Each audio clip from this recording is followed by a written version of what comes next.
desde donde lidera un esfuerzo global del Secretariado del Equipo Especial Internacional sobre Docentes para la Educación 2030. Antes de unirse a UNESCO, Carlos trabajó para organizaciones de la sociedad civil, gobiernos locales y universidades en América Latina y Europa, combinando tareas de investigación, análisis e implementación de planes y políticas educativas. Su investigación y publicaciones se centran en la relación entre la educación, los derechos humanos, el bienestar y la justicia social. Su presentación se titula Repensar el futuro de la profesión docente. Muchas gracias, Ana María. Voy a parar porque si no, no voy a ver nada desde aquí. Primero que todo, muchas gracias por la presentación y muchísimas gracias por la invitación a Fabián en lo particular, a Micaela por las gestiones, a la universidad por esta invitación y enhorabuena por el lanzamiento de un laboratorio que creo yo tiene promisorio futuro, ciertamente con los temas que toca. Yo preparé una presentación basada en varias cosas que han sucedido en los últimos 2 años, yo creo, 1 año y medio, y que nos han hecho repensar un poco mucho de lo que se ha hablado hoy acerca de la profesión docente, acerca de qué significa ser docente, acerca de cuáles son los retos hoy para la docencia y sobre todo a partir de los sucesos de los últimos 2 años. La pandemia evidentemente es uno de ellos. Y a partir de un análisis de las lecciones que nos ha dejado, por un lado la pandemia, por otro lado el esfuerzo de repensar la educación como un bien común, como un bien público, que es un ejercicio que llevamos haciendo en la UNESCO desde hace muchos años.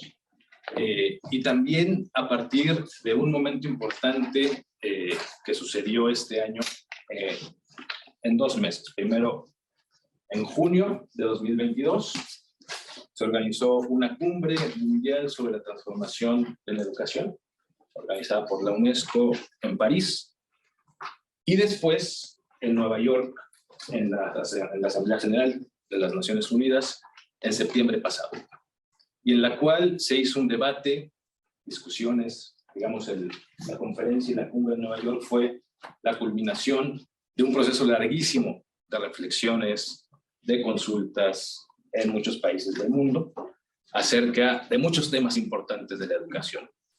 Uno de ellos tenía que ver con la docencia y con los docentes. De hecho, le llamamos a esta área docencia, docentes y profesión docente. Suena como una tautología, pero no lo es.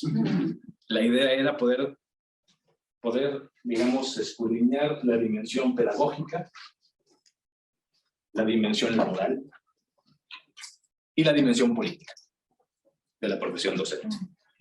Y ver cuáles de estos retos se deben de abordar y cómo. A partir de políticas públicas nacionales, a partir de referencias globales acerca de los propósitos de la educación, acerca del futuro mismo de la educación. Entonces, con esto permítanme comentar un poco cuáles son los antecedentes de esta presentación. Como decíamos, uno de ellos tiene que ver con las lecciones que nos ha dejado la pandemia. Y yo creo que la más importante de ellas es que la educación puede cambiar. Suena muy simple, suena autoevidente, no lo es. Independientemente de cuán aislosados, inflexibles, pesados son los sistemas educativos, la pandemia fue una constatación de que pueden cambiar. Y que no necesariamente ese cambio obedece a un plan maestro organizado y orquestado para que así cambie, sino que puede ser por una pandemia de salud, por una crisis social, por una crisis humanitaria, como hemos visto a lo largo de la historia reciente. Entonces, esta constatación de la educación que puede cambiar nos hace pensar acerca de qué es lo que necesita la educación para cambiar, cómo cambiamos no solamente las políticas, sino la práctica educativa. Y entonces, la segunda constatación que nos deja el COVID, creo yo, es que las y los profesores tienen esa capacidad.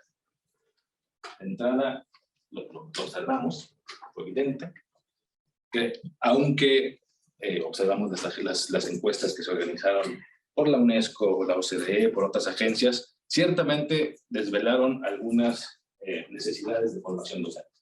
Se han mencionado ya. El aprendizaje socioemocional, todo el encuentro afectivo, toda la parte de educación para la virtualidad, la distancia, los formatos híbridos, las tecnologías y demás. Pero más allá de esas necesidades, vimos que las y los profesores tuvieron la capacidad de adaptar su oferta educativa, sus prácticas, a las demandas cambiantes que presentaba la pandemia. No solamente en entornos desfavorecidos, sino en todos los entornos, digamos, independientemente de los quintiles de ingreso.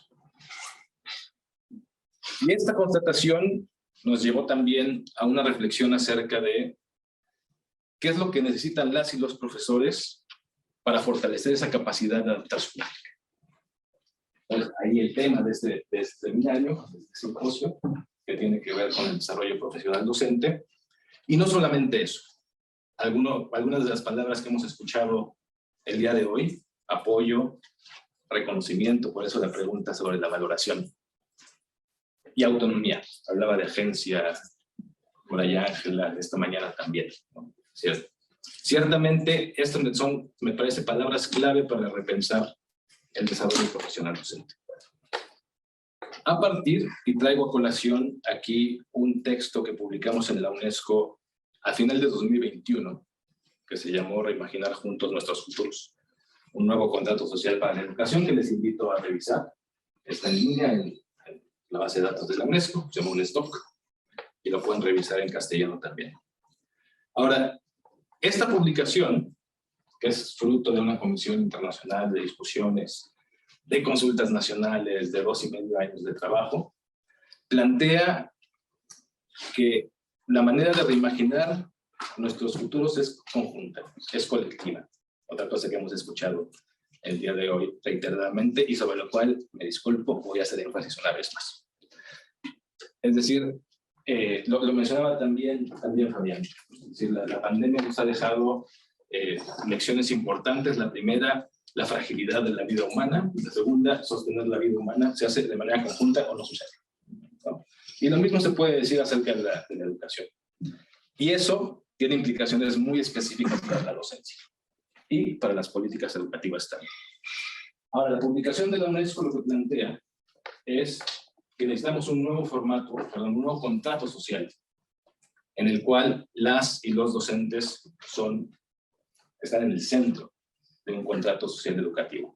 El capítulo 3 de esta publicación justamente hace un llamamiento, y me detendré un poquito más adelante en ello, hace un llamamiento a repensar y a reconsiderar la profesión docente como una profesión colectiva, el trabajo colectivo y sus implicaciones. Entonces, bueno, ese es un poco los antecedentes en términos de algunas de las lecciones que hemos derivado del COVID. No los voy a aburrir con citas, pero hay un número de encuestas y un número de estudios que hemos hecho desde 2020 a la fecha. En particular, hay una encuesta que se ha editado 4 veces, organizada por UNESCO, UNICEF, Banco Mundial y OCDE, que habla acerca de las estrategias de recuperación de aprendizaje, de las pérdidas. Entonces, creo que esas pueden ser algunas de las lecciones que me gustaría resaltar del COVID-19. Y la segunda, las discusiones que se dieron en los trabajos, digamos, de consolidación del tema docente en la cumbre sobre la transformación de la educación. UNESCO organizó, junto con la Secretaría General de Naciones Unidas, esta cumbre sobre la transformación de la educación, y entonces se hizo un documento de discusión que también está en línea, en el que se identificaron algunos de los elementos más importantes para la transformación de la docencia de los docentes. Y ahora me detengo en ello. Pero con base en estas 4 áreas que tienen que ver con la escasez o el déficit de docentes, que también se ha hablado y me detendré un poquito más sobre ello, el desarrollo profesional docente, las condiciones de trabajo y las capacidades y posibilidades de innovación de la docencia, como los 4 elementos que marcaron las conversaciones tanto a nivel nacional, a nivel de consultas, como a nivel de compromisos de los Estados miembros de la UNESCO. Y recibimos al final 133 compromisos nacionales en la que los gobiernos se comprometían justamente a hacer transformaciones en esas 4 áreas. O esta era la idea. No recibimos compromisos para las 4 áreas, ciertamente para el área de escasez de docentes, por ejemplo, acerca de mayor reclutamiento, o para condiciones de trabajo, por ejemplo, acerca de menor carga laboral o mayores condiciones de remuneración, pero sí acerca de el desarrollo profesional docente. Entonces, vamos arribando a ese tema que se ha tocado el día de hoy. Ahora, a partir de los trabajos de consulta para la cumbre de la transformación de la educación, encontramos estas lecciones también. La primera, no hay suficientes docentes para alcanzar el objetivo de desarrollo sostenible 4. Punto. Lo sabemos. Es decir, y esto se ha agravado por la deserción y por la falta de retención. Lo que se ha mencionado también aquí, las y los docentes se van de la profesión. Y una de las preguntas válidas a hacer es ¿por qué se van? Algunas causas se han abordado el día de hoy, pero el fenómeno es complejo y es multidimensional. Uno puede hablar de condiciones de trabajo, uno puede hablar de condiciones de remuneración, uno puede hablar de muchas otras cosas. Sin embargo, encontramos ejemplos nacionales en los que, en aquellos entornos en los que las necesidades básicas del profesorado, las condiciones salariales del profesorado son buenas, las y los profes se van, se siguen yendo en la profesión. Entonces, no es tan automático pensar solamente en términos de remuneración. No, eso nos abre las puertas también a pensar en las condiciones de trabajo, que fue la segunda constatación de este estudio y de estas consultas. Es decir, no existen condiciones laborales óptimas, y ya lo hemos escuchado. Por un lado, la carga de trabajo, por otro lado, la remuneración, y una parte que me parece fundamental, la confianza. Es decir, si no confiamos en el papel de las y los docentes, si no confiamos en su capacidad, estamos minando la posibilidad de que hagan el trabajo que están llamados a hacer. Y eso me parece muy importante. Yo creo que en la preocupación que tenemos por asegurar que el aprendizaje sea relevante, sea significativo, sea de calidad, hemos construido algunos regímenes de accountability que lejos de motivar el trabajo docente acaban minando, ¿no? Entonces, las condiciones laborales tienen que ver, sí, con la remuneración, pero tienen que ver también con el papel de las y los docentes. Es decir, el papel de valoración, el papel de un trabajo que sea intelectualmente atractivo, un trabajo que sea apasionante, y para que esas condiciones se den, debe haber unas condiciones laborales distintas, que lo voy a ligar un poco con la autonomía y el poder de decisión, porque es muy difícil que un profesor o una profesora se enamore y se apasione de la profesión si le tienen que decir qué enseñar, cuándo enseñar, cómo enseñar. Para eso te superviso, para eso te evalúo y para eso te fiscalizo. Entonces, me parece que es importante decir, las condiciones de trabajo no son solamente la carga, las condiciones de trabajo no son solamente los salarios, tienen que ver también con la confianza y tienen que ver también con el juicio pedagógico que puedan ejercer las y los docentes. Ahora, para que esta confianza caiga en buen lugar y para que este juicio pedagógico se pueda ejercer en buena medida, necesitamos oportunidades de desarrollo profesional docente. Y una constatación también de la cumbre y de los países que ahí participaron fue que no hay suficientes oportunidades. En muchos lugares, lo mencionó también Fabián, hay retos acerca de la cualificación. Algún otro expositor hablaba del Caribe, creo que también eras tú, Ángela, del Caribe occidental, en donde las cualificaciones para entrar en la profesión pueden ser muy bajas, incluso de secundaria, de educación secundaria. Entonces, Hay un tema que tiene que ver con las cualificaciones, pero también hay un tema que tiene que ver con la colegialidad. Es decir, de cómo trabajamos, decíamos anteriormente, de manera colectiva, en sentido de profesión. Y eso indica también una necesidad de transformar el desarrollo profesional docente de un ejercicio individual, centrado en cursos específicos temáticos, más bien a un continuo de aprendizaje, en el cual aprendemos entre pares, aprendemos unos de otros, partiendo de la base de que producimos conocimiento en la práctica. Es decir, las y los profesores se educan de manera conjunta y no necesariamente en eventos de formación específicos, los cuales también son importantes, pero digamos que el llamado de este texto sobre los futuros de la educación tiene que ver con una transformación al desarrollo profesional que se hace entre profesores y profesores, entre educadores. Y finalmente, sobre el cuarto punto de la cumbre de la transformación, tiene que ver con que no hay suficiente autonomía para la docencia, de hecho, en términos de libertad académica, en términos de poder de decisión, que es algo que hemos notado también, y que la pandemia vino a modificar. Hubo una disrupción importante, justamente porque no había, se rompieron estos sistemas de vigilancia, de calidad y de etcétera, y las y los docentes tuvieron que hacer de tripas corazón, inventarse la vida.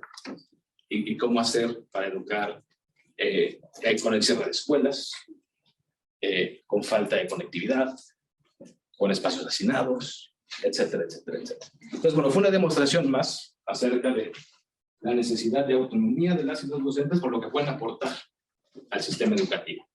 Y el poder de decisión para poder adaptar, por ejemplo, el currículo, que en muchos sistemas educativos es muy difícil, que de hecho a mí me parece que la propia formación docente lo que debe de enseñar es a un docente a jugar con él, adaptar el currículum.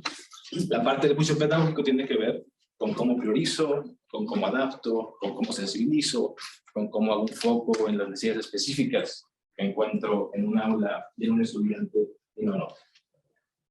Entonces, esa parte me parece muy importante. Es decir, las y los profesores están llamados a tomar decisiones. Su trabajo es tomar decisiones pedagógicas. Y los sistemas no siempre los dejan. Entonces, eso es importante como una lección para cambio sistémico. No solo eso, sino que las y los profesores pueden y deben tomar decisiones pedagógicas en la clase, en el aula, pero también sobre el currículum, también sobre la evaluación y sobre la política educativa en su conjunto. Y sabemos que pocas veces son llamados a la mesa de decisiones cuando se hacen reformas, cuando se hacen nuevas políticas, etc. Entonces, bueno, aquí hay una parte importante que tiene que ver con participación, con diálogo social.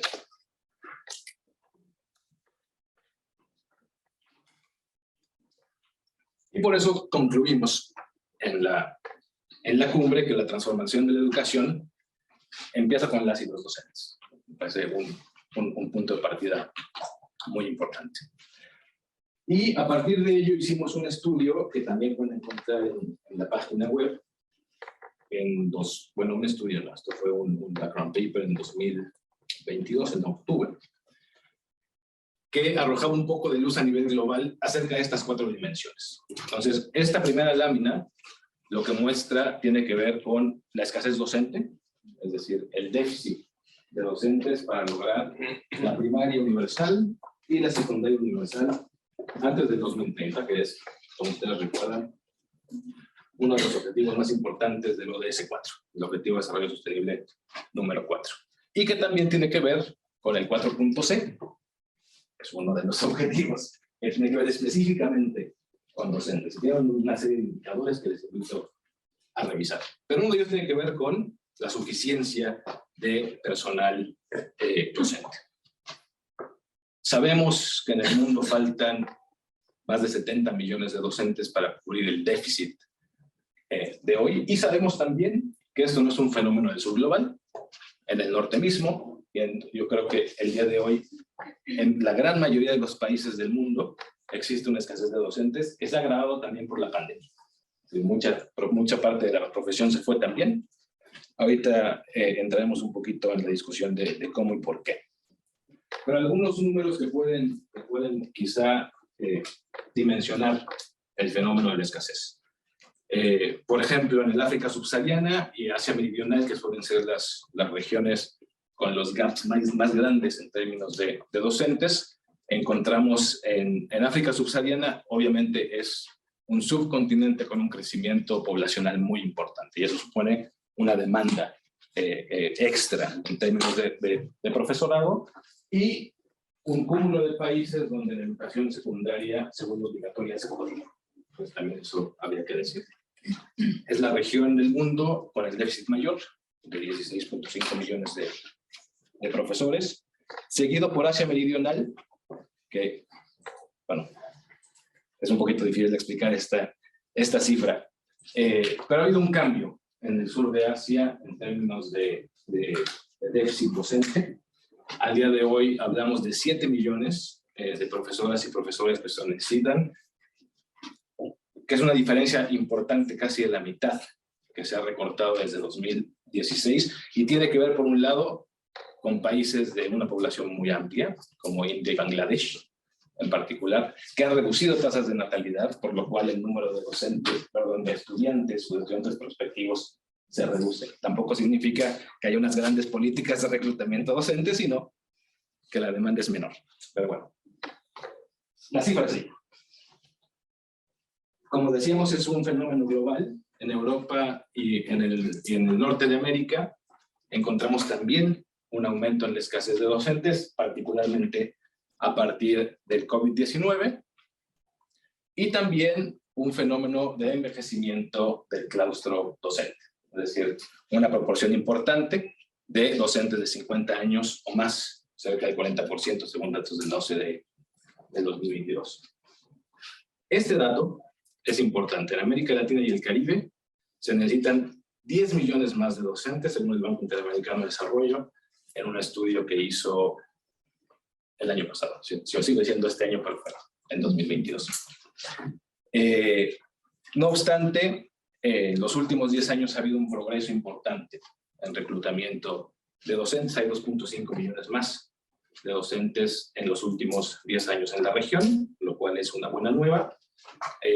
Lo que habría que ver ahora es, como decía Fabián, la transición de la cantidad hacia la calidad también de la docencia, que ahora entraremos en ello. A nivel global, encontramos también brechas de género importantes. Como todos sabemos, la educación suele ser una profesión feminizada, altamente feminizada. Sin embargo, esas proporciones varían conforme va aumentando el nivel educativo. En educación inicial, en educación preescolar, a nivel mundial el 90% del profesorado es femenino. Sin embargo, cuando van subiendo esos niveles hacia la educación secundaria, hacia la educación técnica, hacia la educación superior, la proporción se revierte.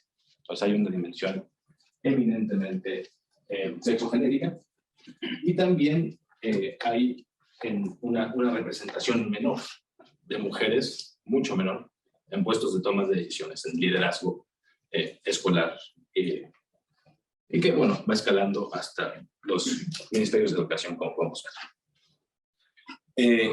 Y finalmente, en términos de escasez, la deserción sigue siendo un reto importante en muchos países. Y las causas de deserción, como dijimos, son complejas, pero apuntan a una combinación de estos elementos que hemos mencionado. Y finalmente, como colofón de la pandemia, el ausentismo docente es algo que se ha multiplicado a nivel global. Ha aumentado a 1 de cada 2 países desde el COVID, ha tenido ausencias docentes mayores. Entonces el ausentismo también es un problema no menor. Ahora, en términos de condiciones laborales, como decíamos, los salarios no son atractivos. Solamente por dar una mirada global, los salarios en términos de paridad de poder adquisitivo han bajado en el África subsahariana desde el 2000. Es decir, desde el 2000, más allá de ajustarse los salarios docentes a la alza por cuestiones, por lo menos, por decir, de inflación, han bajado. Estamos hablando de 21 años de baja salarial de docentes en un continente, que no es menor. Y esta baja en los salarios docentes obedece a muchos factores.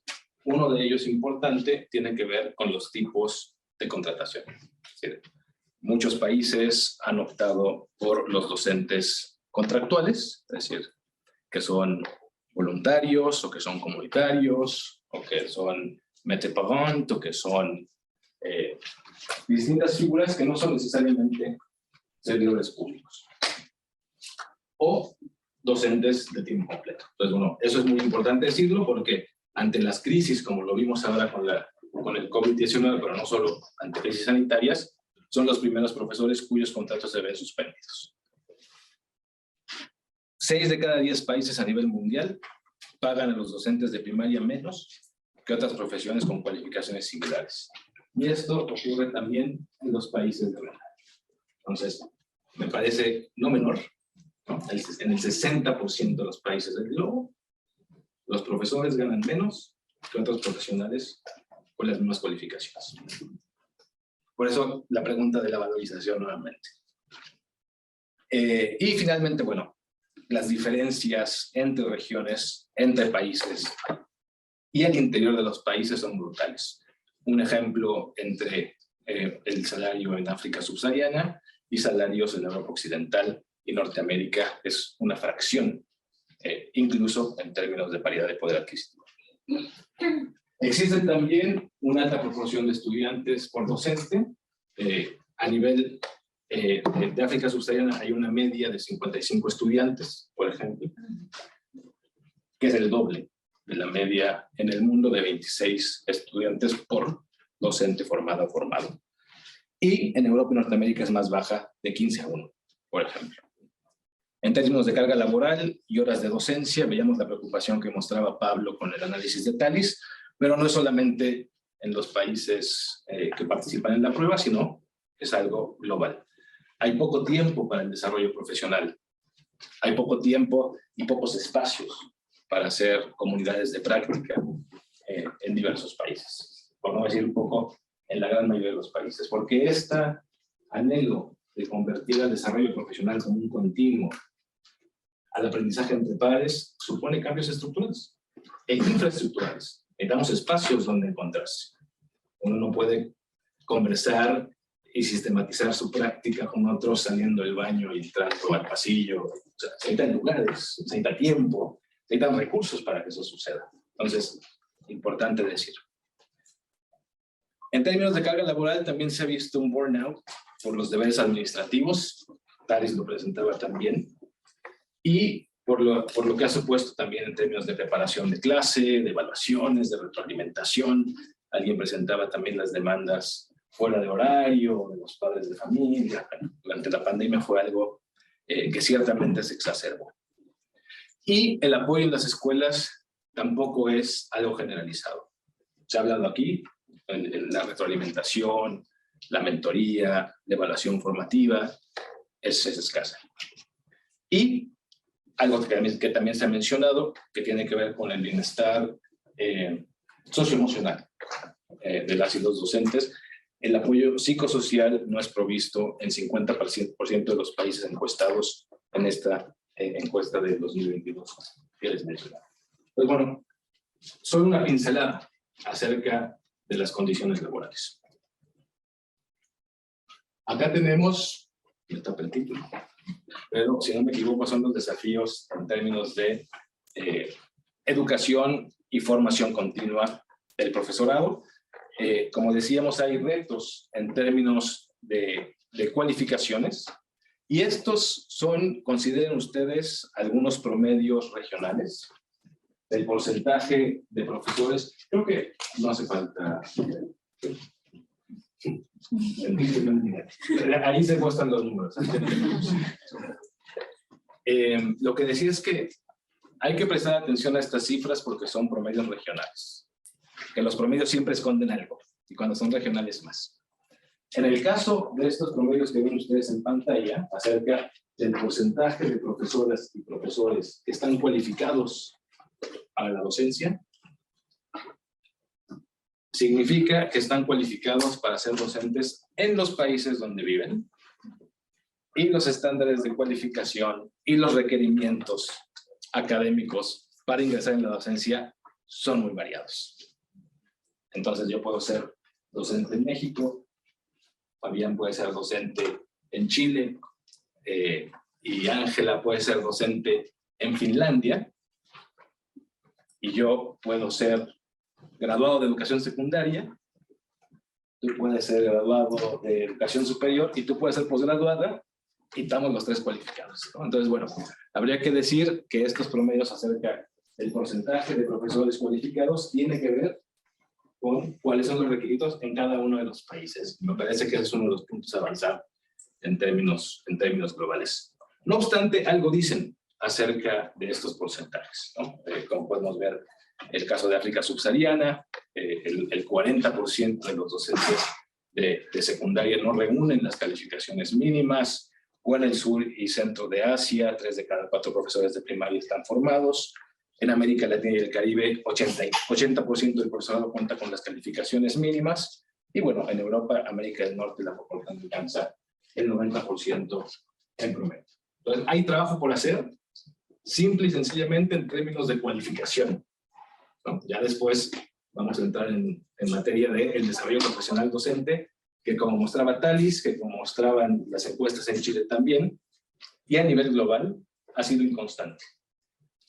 Es decir, no hay oportunidades de desarrollo profesional docente, y en parte tiene que ver por cómo pensamos el desarrollo profesional docente, ¿no? O sea, ¿qué significa formarse continuamente, ¿no? Una vez más, significa un curso que ofrece el ministerio, temático, central, individual, o significa una comunidad de aprendizaje, de práctica constante.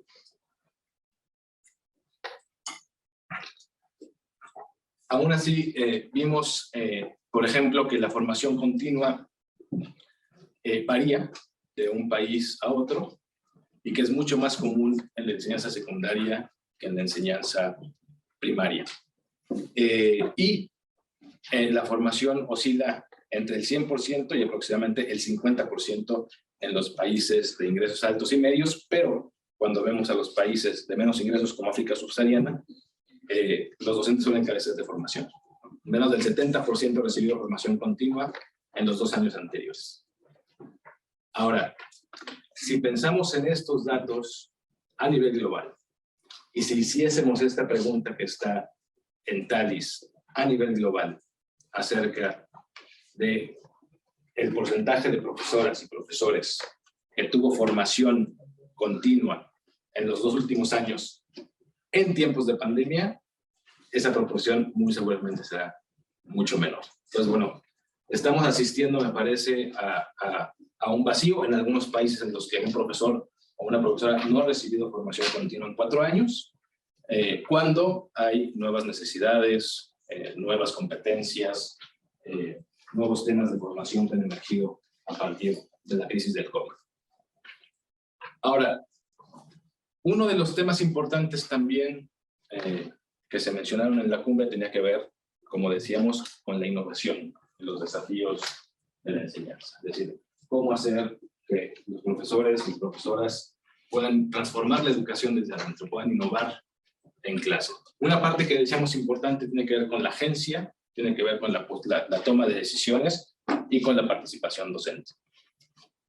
En particular, el tema de diálogo social es algo que se mencionó como una oportunidad importante para la participación de las y los docentes en las discusiones educativas, pero un diálogo social que es abierto. Digamos, en términos de definición, el diálogo social se entiende como una negociación tripartita entre empleadores, gobierno y profesores, pero suele remitirse exclusivamente a condiciones laborales, a condiciones contractuales, a demandas colectivas, cuando la participación de las y los docentes puede ser mucho mayor que eso, como decíamos desde el inicio, ¿no? Están llamados a participar en la transformación de la educación, en las currículas, en las grandes reformas educativas, curriculares, etc. Es importante para que las y los profesores puedan innovar, confiar en los conocimientos, en los criterios que tienen las y los docentes. Buena parte de la innovación durante la pandemia estuvo basada en las tecnologías de la información. Sin embargo, en muchos países, como sabemos, la transformación digital es muy difícil de lograr, habida cuenta de condiciones superestructurales, como la electricidad, por ejemplo, en África subsahariana, como los computadores, por ejemplo, en Asia Meridional, o el Internet para la enseñanza, como en el caso de América Latina, donde solo 4 de cada 10 escuelas primarias tienen Internet para la enseñanza. Entonces, cuando hablamos de transformación digital, ante estos, digamos, hechos y condiciones materiales para la docencia, habría que repensar qué queremos decir con la transformación digital, aunque se haga híbrida, aunque se haga con poca, mediana o alta tecnología, pero no obstante sabemos que las competencias digitales el día de hoy son competencias fundamentales. Pero bueno, la formación digital, no obstante, debe reforzarse en la educación inicial. Solo el 60% de los países de renta baja, media y baja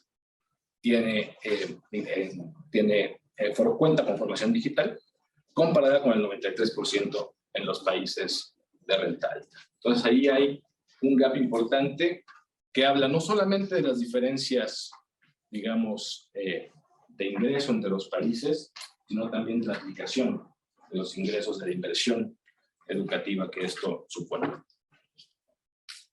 Ante ello, ante estos 4 elementos, hicimos una serie de recomendaciones para abordar cada una de las dimensiones que pueden transformar la profesión docente. En términos del déficit, lo primero es formular políticas que calculen y que costeen la necesidad de ampliación de la plantilla docente. Es decir, ¿cuántos docentes son necesarios? Alguien hablaba por ahí de la distribución, vis-a-vis la dotación, que es algo muy importante. Y cómo vamos integrando a las y los docentes contractuales, voluntarios, comunitarios, a la función pública. Es decir, en esa parte de estatus, en esa parte de reconocimiento de las y los docentes, que pasa también por un estatus laboral, ¿no? Y pasa también, como decíamos, por una apreciación social, etc. Segundo, promover la igualdad de género en la profesión docente y hacer frente a los prejuicios de género, apoyando a las mujeres para que asuman funciones de liderazgo. Esto de hacer frente a los prejuicios de género me parece muy importante, porque el hecho de que la educación sea una profesión feminizada, particularmente la docencia, y particularmente en la primera infancia, obviamente está montada sobre prejuicios acerca de quién es la responsabilidad del cuidado y de la educación de la infancia. Eso es innegable, ¿no? Y es función de la educación también desmontar esos prejuicios, ¿no? Como para pensar un poquito en cuáles son los temas de la formación docente. En términos de condiciones laborales, las recomendaciones emanadas de la cumbre tienen que ver con mejorar las condiciones de empleo y de trabajo, proporcionando protección social, medidas de conciliación que también hablan acerca de la paridad de género, cargas de trabajo justas y asignando tiempo para el desarrollo profesional y las actividades no docentes, es decir, no de aula. Garantizar que los salarios del profesorado sean competitivos con las otras profesiones con niveles similares de cualificación. Cuando hablamos acerca de retener a las y los docentes, esta es una de las condiciones también importantes. Es decir, mientras las y los profesores no reciban unos sueldos que sean competitivos, no vamos a atraer a mayores talentos, a mayores números a la profesión. Y no tiene que ver solamente con la remuneración, sino como un ejemplo de esa valoración social, ¿no? Una remuneración que es equiparable con la responsabilidad y con la cantidad de trabajo que significa ser docente. En términos de desarrollo profesional, obviamente las normas profesionales, los marcos de competencia son muy importantes. Los estándares entendidos como consensos acerca de cuáles son los conocimientos mínimos las habilidades e incluso los códigos de conducta que debe tener una persona para volverse profesor o profesora es fundamental. Pero no es fundamental como un estándar para tener a manera de selección, sino para utilizarlos y operativizarlos, y que estos consensos nos sirvan para transformar nuestras políticas de reclutamiento docente, para transformar la formación inicial, para guiar el desarrollo profesional continuo y para trazar carreras docentes que tomen en consideración estos distintos conocimientos, estas distintas habilidades, estos distintos valores. Como decíamos, habría que reformular la docencia como una profesión colaborativa y reimaginar el desarrollo profesional empleando comunidades de práctica, programas de tutoría, de aprendizaje entre pares. Este llamado que hace el informe de la UNESCO sobre reimaginar el futuro de manera conjunta y de un nuevo contrato social en la educación, como decíamos, llama a repensar a la educación y a la docencia como una tarea colectiva. Y eso tiene implicaciones importantes. Por ejemplo, en el desarrollo de políticas. Es decir, ¿quiénes participan en la formulación de una política educativa? Tiene que ser colaborativo. Tiene implicaciones en términos del desarrollo profesional docente.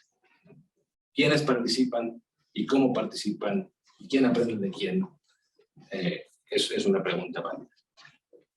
Tiene implicaciones incluso en términos de las pedagogías que utilizamos en el aula para trabajar también de manera conjunta. Entonces, bueno, esta parte de transformar la profesión en una profesión colaborativa tiene muchas aristas y creo que de ahí también emanan recomendaciones más específicas de transformación.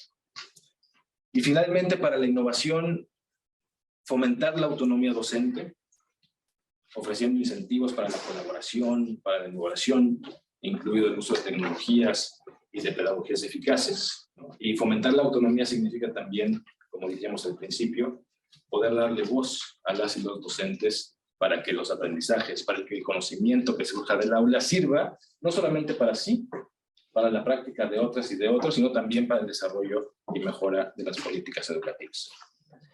Finalmente, fomentar las relaciones para la innovación con el fin de estimular e impulsar la política y la práctica. Entonces, bueno, voy a saltarme esto porque es una presentación un poquito larga, pero tiene que ver con cómo se ve la transformación a partir de esta línea de acción sobre docentes, docencia y la profesión docente, que presentamos en la cumbre en París y después en Nueva York.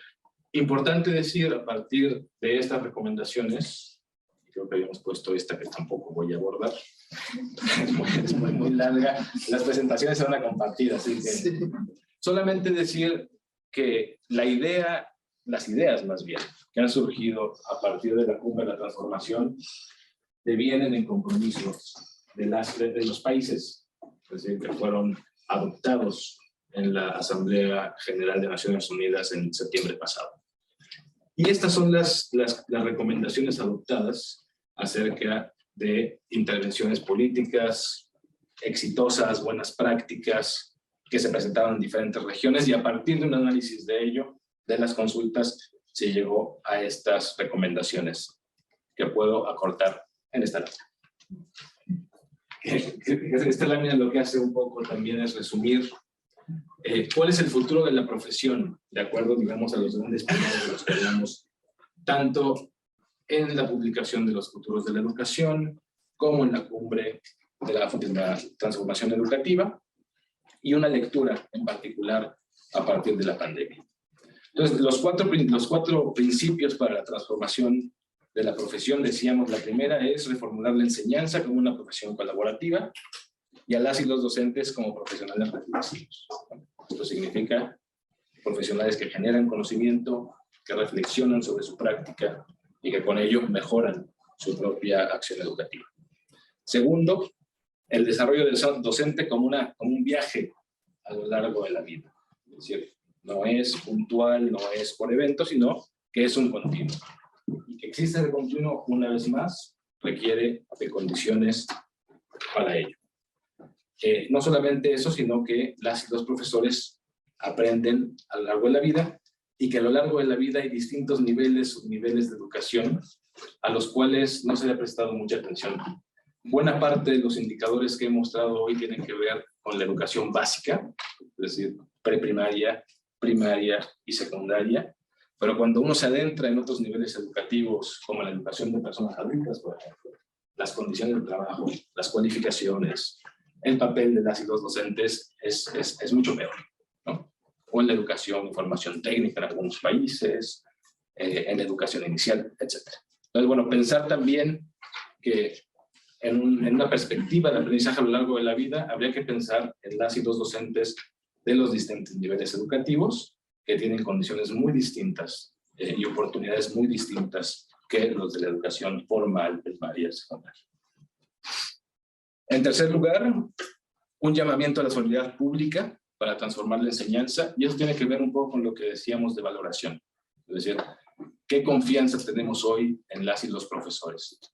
La pandemia, y hubo un par de encuestas que así lo mostraron, ¿no? Parece que la pandemia, durante la pandemia, con el cierre de escuelas, con lo que significó participar activamente de la educación de las y los niños en la casa, en las condiciones en las que se pudo hacer, creo que significó un aprecio mayor por el trabajo de las y los docentes, por la complejidad que significa hacer seguimiento a un proceso educativo. Sin embargo, esa apreciación no se ha transformado en mejores condiciones de trabajo, ni se ha transformado en mejores condiciones de remuneración.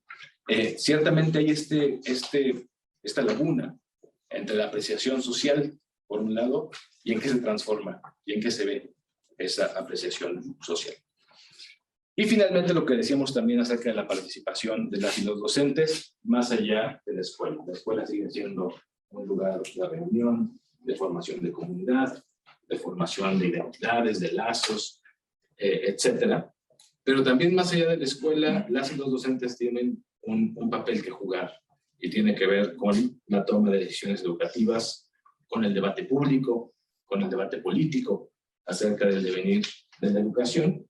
Y para eso se necesitan marcos de diálogo social, se necesita que las y los docentes tengan voz y tristemente, como hemos constatado, que las y los docentes tengan práctica en decir su palabra, en enunciar su voz. Es algo que no sucede muy a menudo. Entonces también parte de la formación, parte del desarrollo profesional, si queremos que las y los docentes sean no solamente ejecutores de currículo, sino productores de conocimiento y socios en la formulación de política educativa, tenemos que trabajar en diálogo social. Tenemos que trabajar como área de desarrollo profesional en la posibilidad de debate, la posibilidad de propuesta del profesorado con distintos actores dentro de la escuela, dentro del sistema educativo. Bueno, y con eso acabo. Muchas gracias.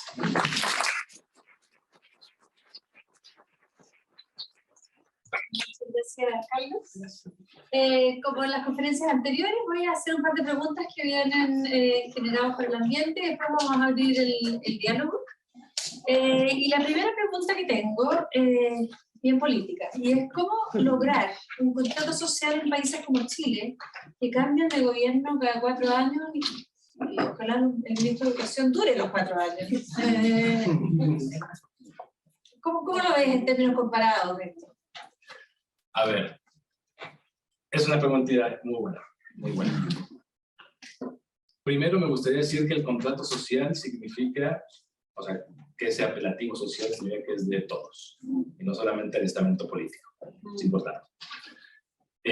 Pero aparte de ello, decir que el contrato social, ciertamente los ministerios de educación tienen planes nacionales, por lo regular, no en todos los países, pero tienen planes nacionales de educación que marcan una visión acerca de los propósitos educativos, e idealmente organizan a los sistemas educativos para cumplir estos propósitos.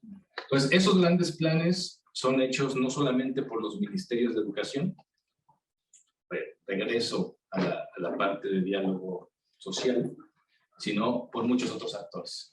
Entonces, en la medida en que tengamos una construcción clara, colectiva, del propósito de la educación, digamos, estos estos planes suelen ser mucho más largos que una administración pública. Entonces, la formulación de estos planes me parece importante.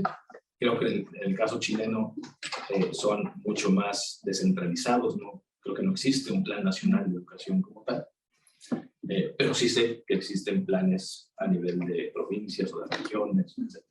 Entonces, es decir, estos planes que se pueden enunciar primero de manera colaborativa, con la participación de distintos actores, academia, sociedad civil, sindicatos docentes, asociaciones de padres y madres de familia, etcétera, pueden trascender la duración de una administración pública.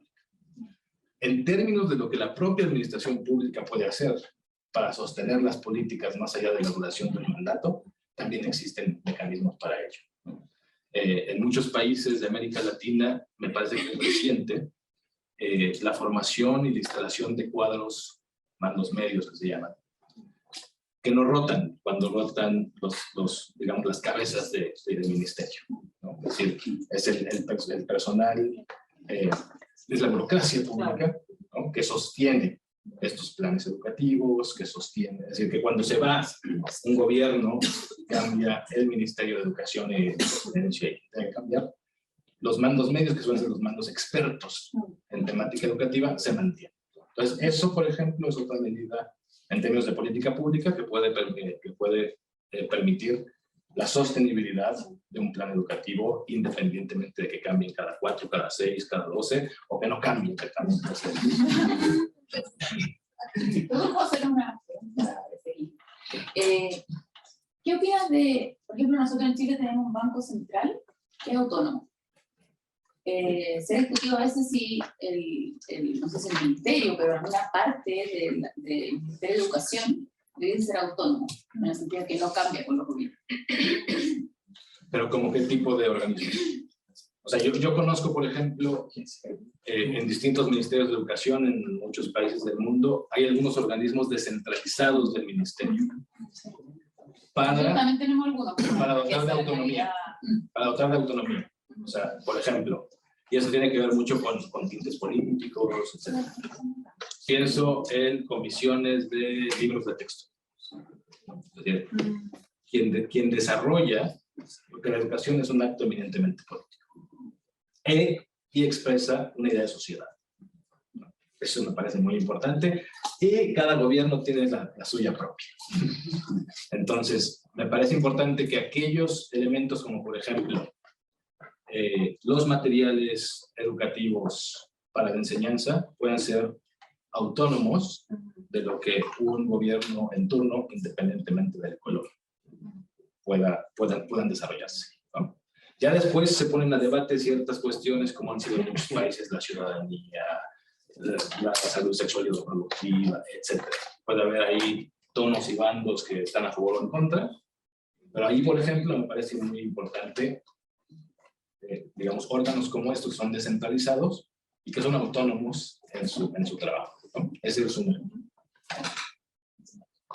Tengo otra pregunta que también tiene algún corte político en términos de la valoración de la carrera y de la profesión docente, porque inminentemente una de las cosas que se habló fue de escasez de docentes en proporciones de millones, no de millones de docentes que faltan.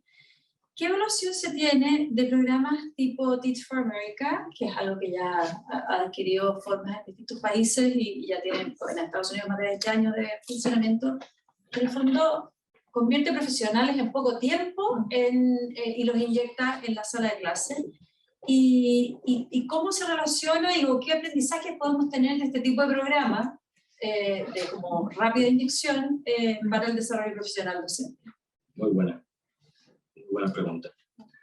A ver, voy a hablar de Teach for All, no de Teach for America, que es la organización siguiente. la organización global, paraguas de Teach for America.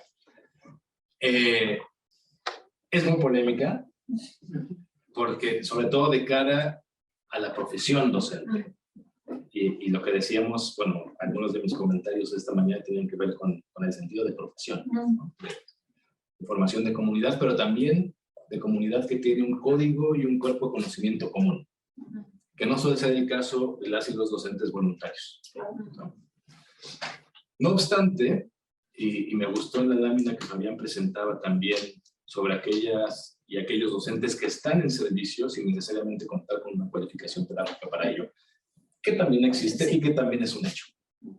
No solamente es un hecho por falta de profesores formados, cualificados, certificados como tales, sino también es un hecho porque hay muchas áreas de la educación y quisiera referirme en particular a la formación técnica y profesional, en donde el profesor no es un educólogo. No. Es algo que viene de la industria. Es un ingeniero químico, eléctrico, o es un plomero, o es un artesano. Es decir, hay muchísimas maneras y de transmisión de conocimiento y de transmisión de habilidades, ulteriormente de educación, también se encargan, ¿no? Entonces, hay un libro muy lindo de Richard Sennett, un sociólogo gringo, perdón, estadounidense, que es muy bonito, que se llama El Artesano. Y justamente, y me gusta mucho porque ilustra muy bien el trabajo de la y del profesor, ¿no? Es decir, más allá de toda la formación pedagógica que podemos tener, alguien decía, y citaban a Vygotsky, y etcétera, ¿no? O sea, ¿qué hago yo con eso? Y como el trabajo docente también, como todo trabajo colectivo, es un trabajo artesanal, es un trabajo de saber hacer. Y uno aprende a hacer no solamente en el aula, o sea, me refiero al aula como estudiante, uno aprende a hacer en el aula como docente, independientemente de la formación. Obviamente cuando uno tiene nociones de didáctica, de pedagogía, etcétera, se puede hacer un trabajo mucho más fácil, mucho mejor, pero no significa que una persona que no viene del campo de la pedagogía no pueda ser un buen profesor. Y de ejemplos de ellos, la mayoría de los teóricos que leen los universitarios, que no fueron formados como docentes, ¿no? Entonces, pero más allá de ello, regresando al ejemplo de Teach for All, me parece que una parte refrescante e importante es, uno, que se puede formar a personas que no han sido formadas para ser docentes y que a partir de su propia práctica pueden desarrollar, uno, conocimientos y dos, habilidades para la docencia. Pues eso me parece fundamental.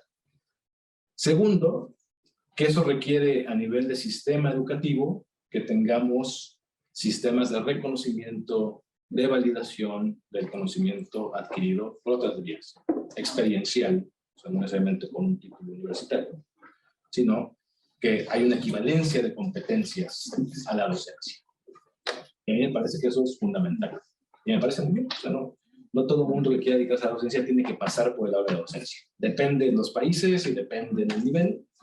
Hay, como decíamos, consensos mínimos acerca de cuáles son los niveles de formación, acerca de cuáles son las habilidades que debe tener un profesor o una profesora para hacerlo, ¿no?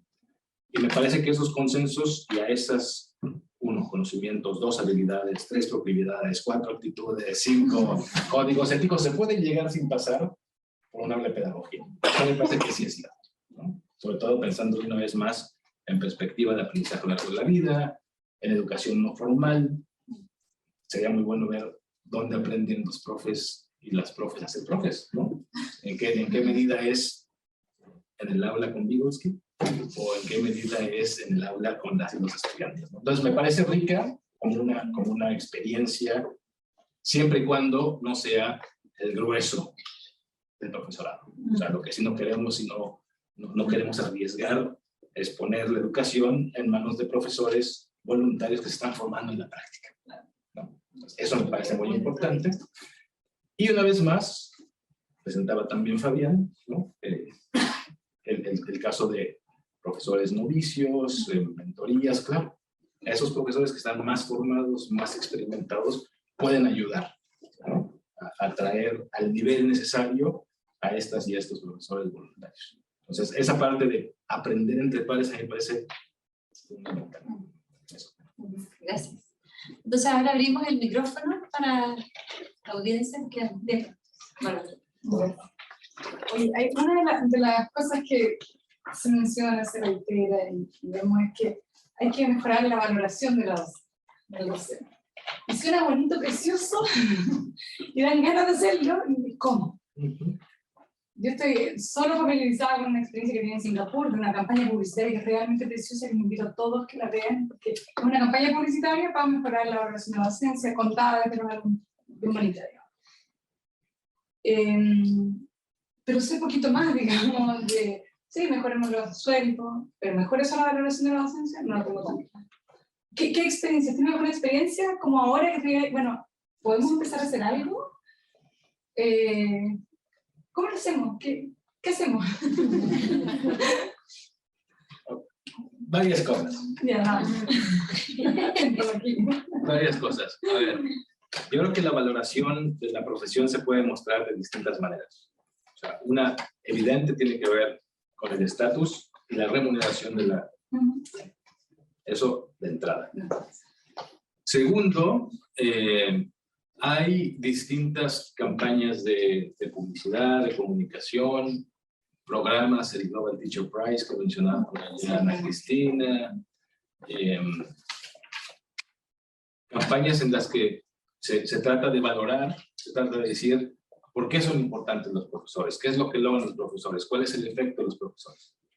Pero creo yo que hay áreas de valoración que han sido poco exploradas, que tienen que ver con lo que pueden hacer los profesores fuera del aula. Es decir, en términos de acompañamiento, no son las películas románticas de mi profe, me llevó, no. O sea, es fuera del aula en términos, por ejemplo, de transformación educativa. Es decir, los profesores como ejemplo de transformación social, de desarrollo comunitario. Es decir, todas esas áreas que están, uno puede pensar fuera del ámbito de la educación, pero que siguen siendo parte de una transformación que llega más pronto que la transformación infraestructural. Es decir, cubriendo déficits, por ejemplo, de capital social, cubriendo déficits, por ejemplo, de capital cultural, etc. Que veo yo el profesor o la profesora como ejemplos, como modelos a seguir. Y puede ser en sentidos, no sé, pienso yo, por un lado de reivindicaciones sociales, puede ser en sentido ético acerca de la convivencia al interior del aula, puede ser acerca de el desarrollo en un sentido de pertenencia, en un sentido de comunidad, es decir, un poquito como predicar con el ejemplo, resaltar digamos, esa dimensión de la y el profesor como moldeadores de la sociedad. A mí me parece que puede resultar un poquito mejor. Ejemplos de ello específicos hay, o sea, hay un poco más atomizados, ¿no? Y tienen que ver con países quizá en contextos muy específicos, en contextos históricos muy específicos. Ahora no me viene ninguno a la mente en particular, pero si hubiera que generalizar, yo pensaría en esos lugares, en esos mensajes en los cuales el profesor, la profesora, son modelos a seguir. Son modelos de rol, de papel que debe de jugar un ciudadano como ciudadano, que debe de jugar, no sé, en términos éticos, en términos sociales, en términos políticos, en términos familiares. Más por ese lado que es menos ciertamente observado, promovido y evaluado de la función docente que no es cualificante. Porque hoy lo que conocemos es eso, es decir, las evaluaciones docentes, etcétera, miran la dimensión del profesor, de la profesora en cuanto cualificadora, ¿no? Conocimiento, una cualificación, etcétera, y menos en términos, por ejemplo, de socialización, menos en términos de formación de identidades, menos de subjetivación, cosas que tienen que ver un poco con bueno, que tienen todo que ver con el propósito de la educación, que no es solamente cualificante, ¿no? Sino que tiene que ver con convivir juntos, que tiene que ver con socializar, que tiene que ver con armonizar, que tiene que ver con la educación para la paz, para los derechos humanos, para la no discriminación, para la no violencia. Entonces, no pensaría en un programa como tal, pero pensaría en los ejemplos que se pueden dar de profesoras y profesores que hacen eso. Que demuestran que son Un corolario de la pregunta tiene que ver entonces con qué medimos cuando Por medimos a los supuesto. profesores, porque en el y a los fondo, estudiantes. y a los estudiantes. Claro. Pero en el fondo poder hablar de los profesores en esos términos también, en términos de los instrumentos con los que estamos midiendo, no se me ocurre instrumentos que estén reflejando ese tipo de... Existen algunos, y ahora te doy la palabra, pero solo para abundar un poquito, este tema me parece muy importante, ¿no? Acerca de qué medimos y qué apreciamos, y si apreciamos lo que medimos o medimos lo que apreciamos, ¿no? Que me parece importante, solamente para completar la idea. Ciertamente, buena parte de la crítica a las métricas educativas de desempeño, tanto para estudiantes como para docentes, tiene que ver con sus limitaciones en términos de las dimensiones de la educación. O sea, las críticas a PISA tienen que ver o a CIMSE o a la prueba estandarizada que se les ocurra a nivel global. Tiene que ver con que solamente miden una parte pequeñita del propósito de la educación, que es cognitiva y que no es relacional, que ciertamente es fundamental para continuar aprendiendo, pero que deja de lado dimensiones igualmente importantes, como saber leer y hacerlo bien, como saber escribir y hacerlo bien, aritmética y imaginación matemática. Sí, me parece fundamental, por supuesto. Pero esto nos sirve de muy poquito si no sabemos, por ejemplo, vivir en comunidad. Si no sabemos, por ejemplo, apreciar la diversidad. Si no sabemos, por ejemplo, autorregular nuestras emociones. Si no sabemos eso, vivir de manera conjunta, un poquito los pilares del Delors, para pensar en el último informe antes de este que publicamos en la UNESCO, ¿no? El saber ser, no solamente el saber hacer, ¿no? Entonces, eso me parece muy importante. Y, para terminar, hay algunos ejemplos de algunos índices que se han realizado midiendo el papel de las y los docentes, por ejemplo, en la promoción de la participación ciudadana. O, por ejemplo, en la participación, en la generación de competencias para el cuidado del ambiente, o por lo menos conciencia sobre el tema ambiental. Pues existen algunas, y hoy me parece que una conversación que está sobre la mesa tiene que ver con salió ahora en la cumbre de la transformación educativa, que es sobre educación fundacional fundamental, se llama Foundational Learning. Lo que nos enseñó la pandemia es lo que es fundamental, y no era la prueba de matemática, de español, lo que era fundamental era sobrevivir, ¿no? Entonces, así de vitales me parecen algunos conocimientos que quedan de lado de las pruebas estandarizadas por la dificultad de medirse, ciertamente, pero que debemos hacer el esfuerzo. Sí, yo también quería llegar un poco al punto de la evaluación, pero antes quería destacar y transmitirles también por qué nos interesaba también que Carlos llegara. Te das cuenta del privilegio que tenemos de poder entender la reflexión a nivel global sobre estos temas y particularmente nos interesaba ver cómo ha persistido UNESCO en este análisis para reflexionar estas distintas dimensiones. Yo he venido siguiendo el trabajo de las políticas, del análisis política, lo hemos hablado también, y veo también de que después de este gran evento de la pandemia, persiste UNESCO en pensar en estas grandes dimensiones, la escasez de docentes, la valoración, y celebro mucho que el desarrollo profesional docente aparezca en esa línea. Y ahí cuando mostraste tú, Carlos, particularmente en ese punto del desarrollo profesional, leí bien ahí en la página que aparece como vertebrante para orientar el desarrollo profesional a nivel mundial, el sostener el mejoramiento de esta actividad a través de los marcos de competencia, las normas estándares. Y con eso llego a la pregunta de la evaluación, porque la experiencia, creo que no solo en Chile, a la que se llega rápidamente a través de los estándares que hay que evaluarlo. Nosotros tenemos un marco para la buena enseñanza, estándares muy bien formulados, ¿sí? Nosotros en esa área de liderazgo también, esta área de cultura bastante bien exhaustiva. Articulación a nivel trayectoria. Eso lo tenemos. Bueno, y eso ha derivado naturalmente en formas de evaluar. Queremos evaluar lo mismo ahora.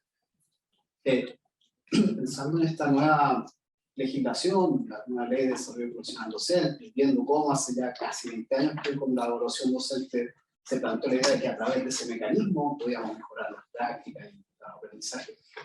Yo creo que desde hace tiempo se notó que parecía que había un puente que no estaba bien construido entre los resultados de esa evaluación y cómo continuaba en lo que se llamó un plan de superación profesional, una forma de desarrollo profesional.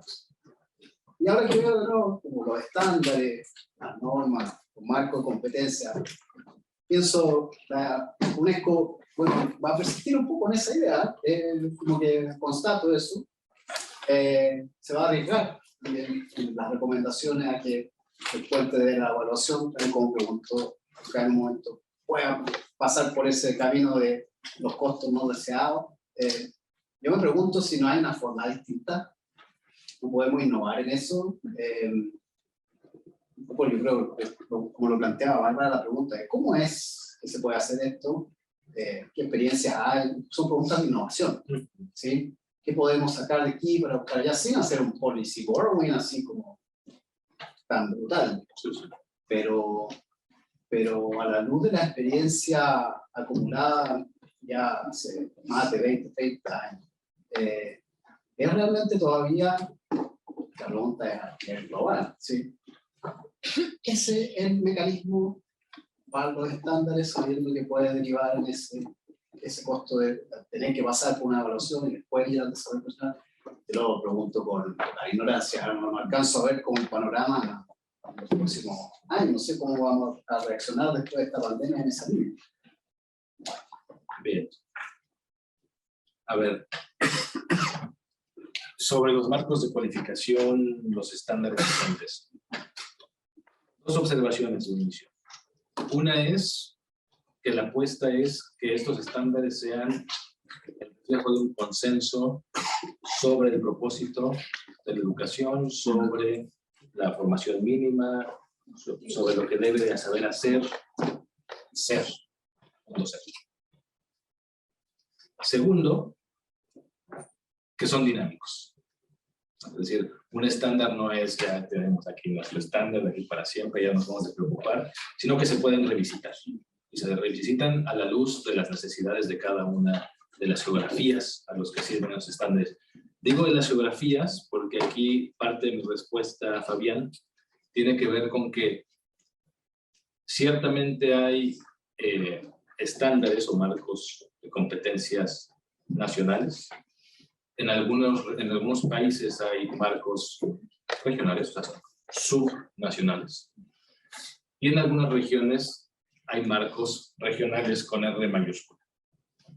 Entonces, por ejemplo, cuando se hace un ejercicio como hizo el CARICOM para los países del Caribe, es decir, vamos a llegar a un consenso, ¿no?, entre 25 países de cuáles son esas mínimas condiciones.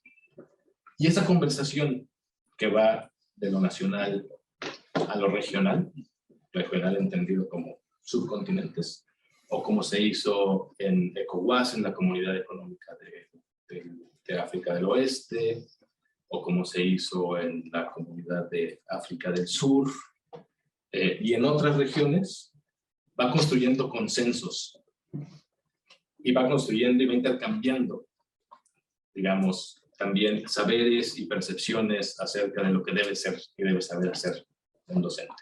Entonces, para mí,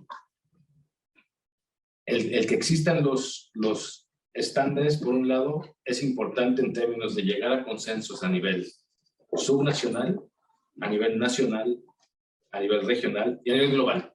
Ulteriormente hay un marco global para los estándares docentes que publicamos en 2020.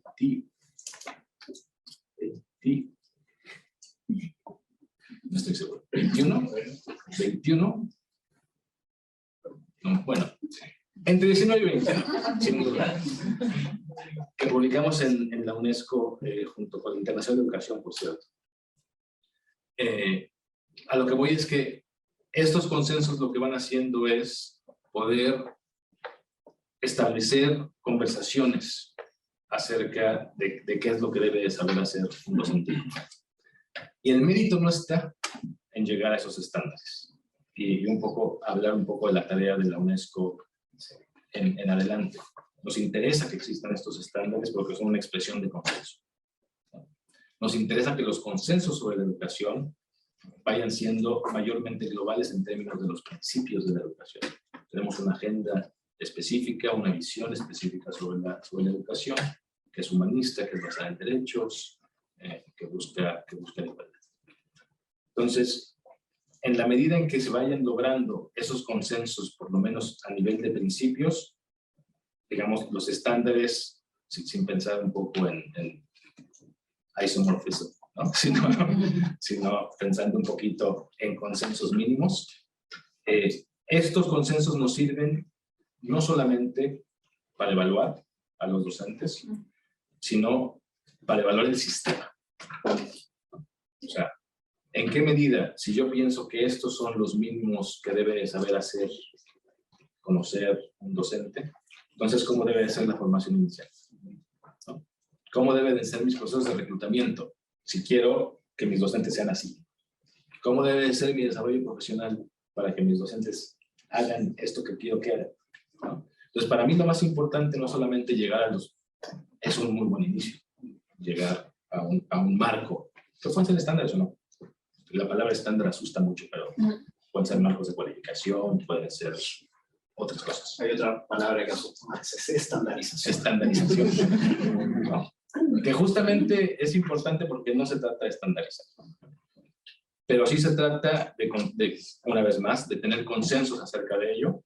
Y el trabajo de la UNESCO en lo posterior tiene que ver, y hacemos asistencia técnica a países para el desarrollo de estos marcos, pero particularmente para su operacionalización. Es decir, cómo utilizamos estos consensos, no para evaluar al docente, sino para mejorar el sistema educativo, ¿no?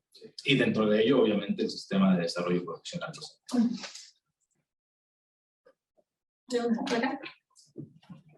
Pensando que con el déficit que existe de docentes, los planes de reclutamiento o concursos de profesores cada vez también, pues, para no poner un calificativo que no sea liviana, pero podría haber una entrada más directa al sistema.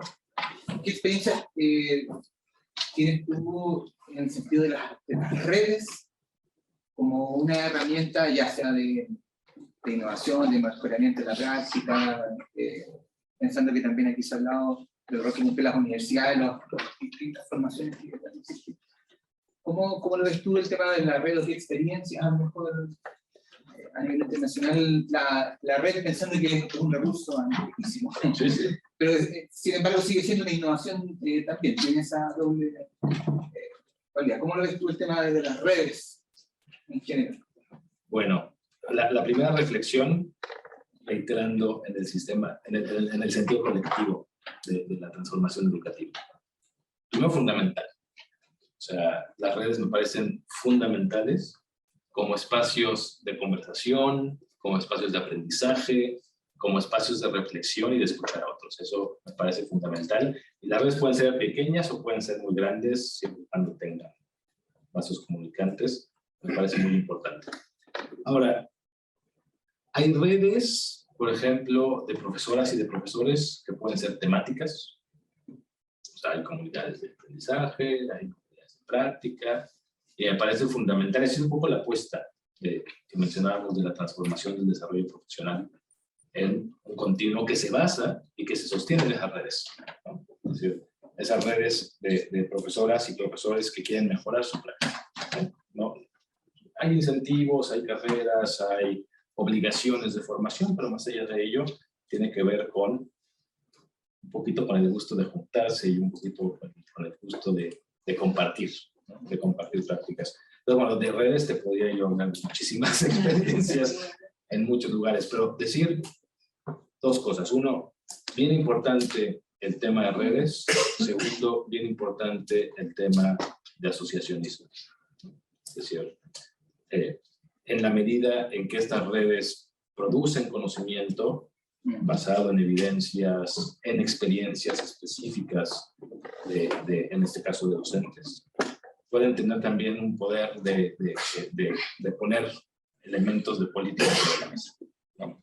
Entonces, una parte fundamental de las redes no tiene que ver solamente, quizá con la producción de conocimiento, ciertamente con lo que decíamos, la formación de comunidad, me parece fundamental, el sentido de profesión, nuevamente, pero ulteriormente la incidencia política.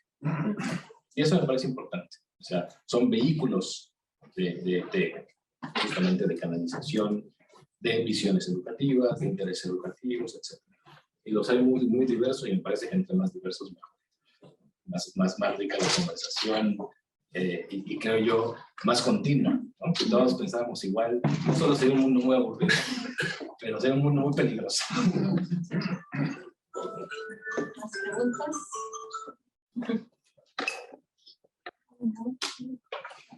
Ya, te quiero agradecer, Carlos, por la interesante conferencia. Nos dejaste estas ideas para pensar.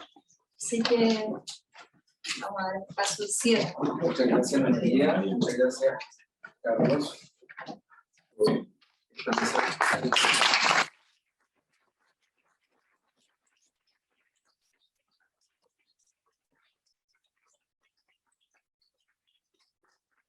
Finalizando nuestro simposio, el señor Fabián Barrera Pedemonte, director del Laboratorio de Innovación en Psicología y Educación, sí, literatura.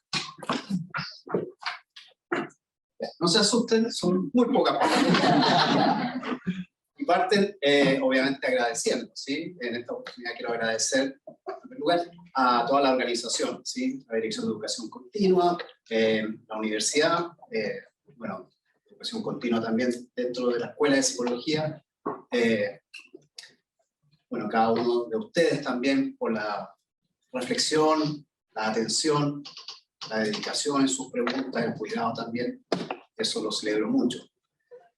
Nuevamente agradecer al Consejo de la Escuela de Psicología, y bueno, a los expositores también, a los moderadores, que trataron y lo lograron de armar un simposio que todos pudiéramos disfrutar y pudiéramos completar con un aprendizaje, yo creo, bien gratificante, ¿sí?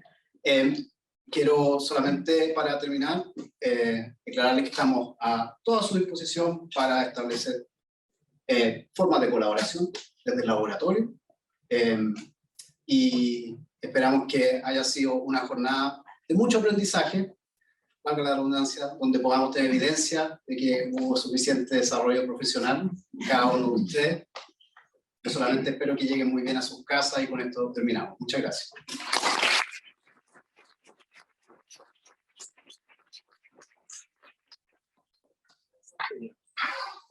En nombre de la Escuela de Psicología de la Universidad de los Andes y del Laboratorio de Innovación en Psicología y Educación de la Universidad, queremos agradecer muy especialmente a nuestros invitados que nos han acompañado hoy con presentaciones destacadas respecto a las investigaciones actuales en nuestro país, continente y a nivel internacional.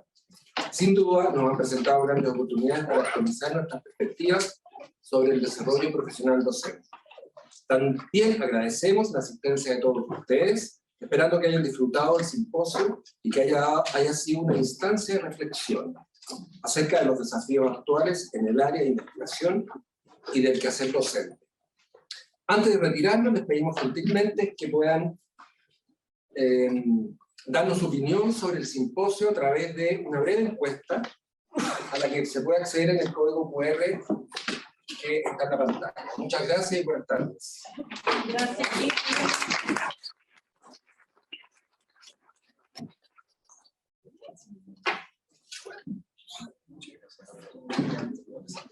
Sí,